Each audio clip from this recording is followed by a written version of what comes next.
Hello and welcome to Electronics Online Tutorial।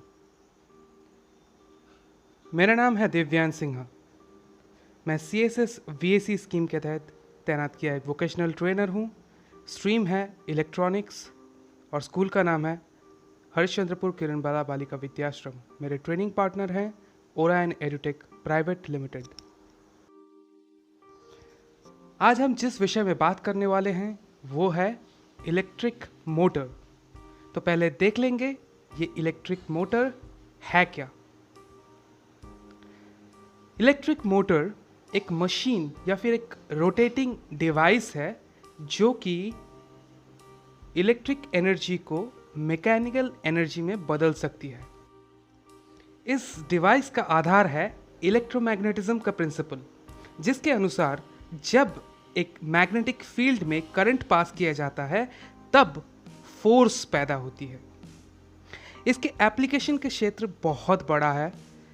Machine tools, pumps, टरबाइन्स से लेके escalators, treadmills, paper mills और कई सारी फील्ड्स में इसका इस्तेमाल होता है। अब बात करते हैं इसके पार्ट्स की। इलेक्ट्रिक मोटर के मेनली 3 पार्ट्स होते हैं, एक रोटर, एक स्टेटर और एक कम्यूटेटर। बात करते हैं स्टेटर की। वैसे तो मोटर के कंस्ट्रक्शन कई तरह के होते हैं, पर हर तरह के कंस्ट्रक्शन में ये स्टेटर ज़रूर मौजूद होता है। और ये स्टेटर होता क्या है? ये स्टेटर होता है मोटर का स्टेशनरी पार्ट, यानी ये स्थिर रहता है। ये स्टेटर में एक मोटर केसिंग के अंदर मेनली एक परमानेंट मैग्नेट या फिर बहुत सारे परमानेंट मैग्नेट्स लगाए हुए होते हैं अंदर की तरफ।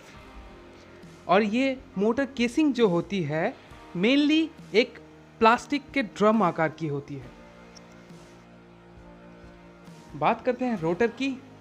तो रोटर इलेक्ट्रिक मोटर का वो हिस्सा है जो स्थिर नहीं रहता बल्कि घूमता है। रोटर में मेनली एक एक्सल होती है जिसके ऊपर एक वायर, कॉपर वायर लिपटी रहती है, जिससे एक कॉइल पैदा होती है। इस कॉइल में से जब करंट पास की जाती है तब एक मैग्नेटिक फील्ड पैदा होती है। अब ये मैग्नेटिक फील्ड और स्टेटर में मौजूद परमानेंट मैग्नेट का मैग्नेटिक फील्ड दोनों आपस में एक दूसरे को पुश करते हैं, जिसकी वजह से इसका एक्सल या शैफ्ट जिसे हम कहते हैं वो घूमने लगता है, स्पिन करने लगता है। अब जानते हैं कम्यूटेटर के बारे में। ये कम्यूटेटर कॉइल के एकदम आखिर में मौजूद होती है। ये एक मेटल की रिंग होती है जो 2 भागों में विभाजित रहती है। जब भी एक्सल अपना आधा स्पिन कंप्लीट कर लेती है, आधा घूम जाती है, तब ये करंट के डायरेक्शन को उल्टा कर देती है, रिवर्स कर देती है, यानी कि करंट दूसरी तरफ से फ्लो करने लगती है, जिससे कि ये निश्चित किया जा सके कि ये एक्सल अपना पूरा टर्न कंप्लीट करे और एक ही डायरेक्शन में घूमे। मोटर के आखिरी 2 हिस्से होते हैं ब्रशेस और टर्मिनल्स, जो कि जैसा हम देख सकते हैं मोटर के एकदम आखिर में मौजूद होते हैं पिछली तरफ। ये ब्रशेस जो होते हैं ग्रेफाइट की बनी हुई होती हैं। इनका काम होता है करंट को कम्यूटेटर तक पहुंचाना, और टर्मिनल्स का काम होता है बैटरी से या फिर जिस किसी भी इलेक्ट्रिकल सोर्स से मोटर को कनेक्ट करना होता है उससे करंट को मोटर तक पहुंचाना। अब देख लेंगे मोटर कितने प्रकार के होते हैं। जिस इलेक्ट्रिकल सोर्स के साथ मोटर्स काम करती हैं उसी के हिसाब से मोटर को 2 भागों में विभाजित किया जा सकता है, AC मोटर और DC मोटर।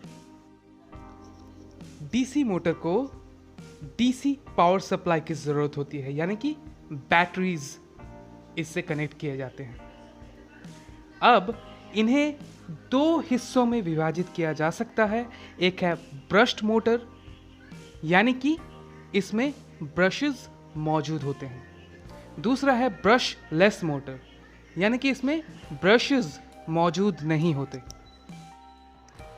अब एसी मोटर्स को एसी पावर सप्लाई की ज़रूरत होती है, यानी कि हमारे घर में जो पावर सप्लाई आती है उस पर जो मोटर्स काम करती हैं वो हैं एसी मोटर्स। अब एसी मोटर्स को दो भागों में, दो हिस्सों में विभाजित किया जा सकता है, सिंक्रोनस और एसिंक्रोनस। सिंक्रोनस मोटर का मतलब होता है इसकी रोटर की आरपीएम इसके मैग्नेटिक फील्ड की आरपीएम से मैच करती है, इक्वल होती है। और एसिंक्रोनस मोटर में इसकी रोटर की आरपीएम मैग्नेटिक फील्ड की आरपीएम से कम होती है। अब आखिर में कुछ ऐसे मोटर्स के बारे में बात करते हैं जिन्हें बनाया ही किसी खास काम के लिए है। तो इन मोटरों में से कोई कोई मोटर एसी और डीसी दोनों पावर सप्लाई के साथ काम कर सकते हैं, इसीलिए इन्हें स्पेशल मोटर कहा जाता है। इनमें से पहला है यूनिवर्सल मोटर, जिसका इस्तेमाल mixer, grinder, juicer, hand drill वगैरह चीज़ों में होता है। फिर आते हैं स्टेपर मोटर्स, जो कि इस्तेमाल होते हैं robotics, hard disk drives, telescopes, antennas, इन सब चीज़ों में। और आते हैं सर्वो मोटर पे, जो कि इस्तेमाल होते हैं रोबोटिक्स में, रेडियो कंट्रोल एयरप्लेन्स में, एलिवेटर्स में और ऐसी बहुत सारी चीज़ों में। हमारा आज का विषय यहीं समाप्त होता है। मैं आशा करता हूँ आपको ये वीडियो पसंद आया होगा। इस वीडियो को देखने के लिए बहुत बहुत धन्यवाद। और अगर ये वीडियो आपको पसंद आया हो तो ऐसे ही और सारी वीडियोस के लिए इस चैनल को सब्सक्राइब करना मत भूलिएगा।